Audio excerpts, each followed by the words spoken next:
This is the time my dying friend wanted to rob a bank before he checks out. I remember the day Melvin told me. It was a Wednesday, the kind of gray, unremarkable day that you forget as soon as it ends. We were sitting at the corner booth of Sandy's Diner, like we had every Wednesday for the past 10 years, just shooting the breeze. Then, he dropped it like a bomb. Austin, I'm dying, he said, his voice calm, as if he were telling me the weather. I froze, a forkful of eggs halfway to my mouth. What? Cancer. Got about 6 months, maybe less. I didn't believe him at first, but I saw the seriousness in his eyes. We met in high school and became really good friends. We were both on the football team, we partied together, and also got in some trouble together. We barely argued or got into any serious altercations. The only time we had any problems is when I asked Lily on a date, his crush in high school, which is now my fiancé. He didn't speak to me for months, but as time passed, he brushed it off and forgot about it. I didn't know what to say about his cancer, but before I can even respond, he says, I want to rob a bank. I blinked. I stared. You've got to be kidding me. But Melvin wasn't laughing. He was dead serious. I'm serious, Austin. I'm going out one way or another. I might as well go out with a bang, right? I leaned back in my chair, trying to wrap my head around it. You're talking about a felony, Mel. Prison, cops, the whole 9 yards. He shrugged. What are they gonna do? Throw me in jail for a couple months? Hell, I'll probably be dead before they even get to sentencing.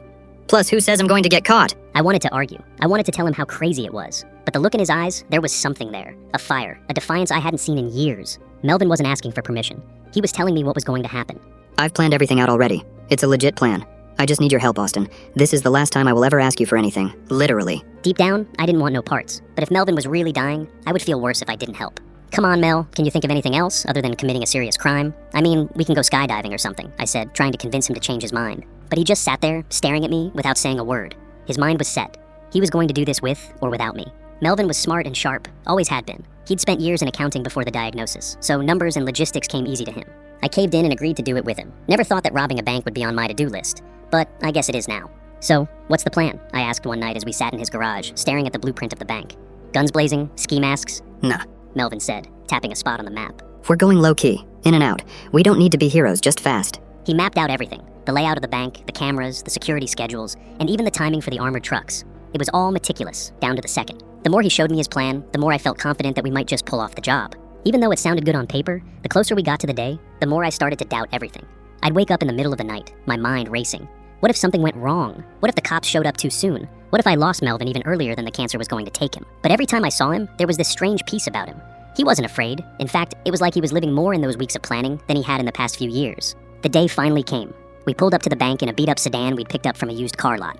It was early, just after 9 a.m., and the streets were quiet. I could feel my heart pounding in my chest. But Melvin? He was calm. Too calm. You ready? He asked, giving me a grin that looked like the old Melvin, the one I knew before the sickness. Change of plans, He said, tugging at the ski mask in his lap. You stay in the car. I blinked, turning to look at him. What? That's not the plan. It is now. I felt my stomach drop. You want me to be the getaway driver? That wasn't what we talked about, Melvin. We're supposed to go in together. I tried pleading my case to stick to the plan, telling him that he can't just change it last minute. Then he snapped. Listen, man. I need you to do this for me, please. I stared at him, confused. The plan had been drilled into my head for weeks. We'd rehearsed it down to the last second. This was supposed to be a joint operation, the two of us, brothers since we were kids, seeing it through to the end. But now, with Melvin's voice barely holding up and his body weaker by the day, I realized what he was asking. He wanted to go out on his own terms. Listen, man. This was never about the money. It's about me having something. A last bit of control, you know? His eyes were glassy, pleading. I don't want to die in a bed, Austin. Not like that. Let me do this.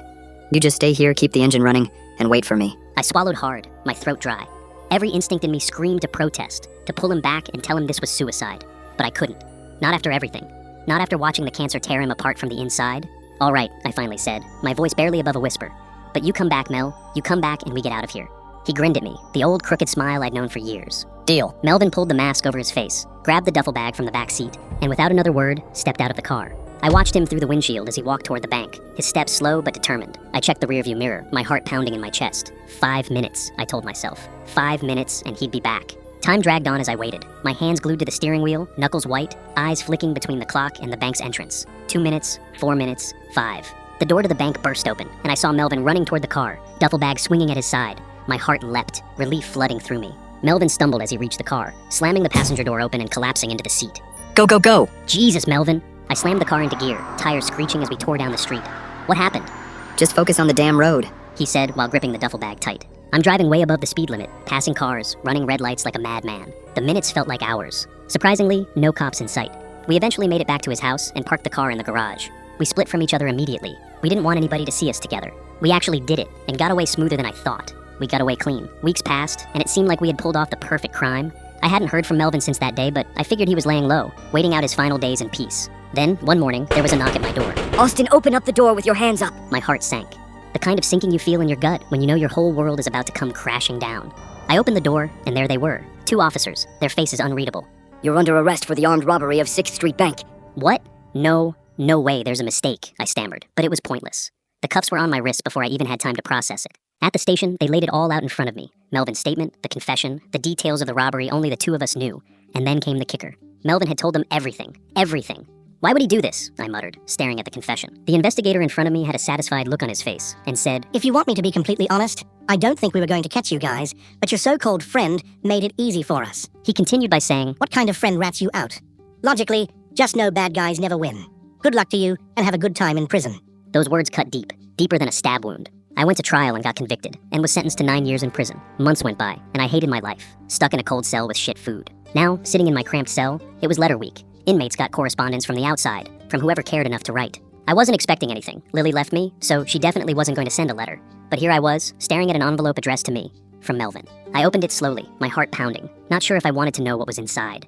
Austin, by the time you're reading this, I'm probably gone. Guess it's fitting you get this now when I'm not around to explain it to your face. There's something you need to know. I told the cops everything. I gave them the details of the robbery, our plan, the whole thing. I told them you were just as guilty as me. I know you're probably wondering why I did it. Lily. You took Lily from me, Austin. She was mine first and you knew it, and even then you still continued to date her. You stole her from me. I know we talked about it and I got over it, but I was waiting for you to slip up like you always do and take what's mine. Then you proposed marriage? Really, Austin? We both know you guys wouldn't have lasted. I've hated you for that ever since. It ate at me, watching the 2 of you happy, knowing that should have been me. I held on to that grudge, buried it deep, but it never went away. And when I found out I was dying, I realized I could finally do something about it. The robbery wasn't my dying wish. I didn't care about the money or the adrenaline rush. It was to take you down with me, and you were stupid enough to agree to do it. Hope you feel every second of it in there. I hope it eats you alive, knowing I set you up. I won't be around to see it, but I know you'll be trapped in that cell, wondering why I did it. Well, now you know. Goodbye, Austin. See you in hell.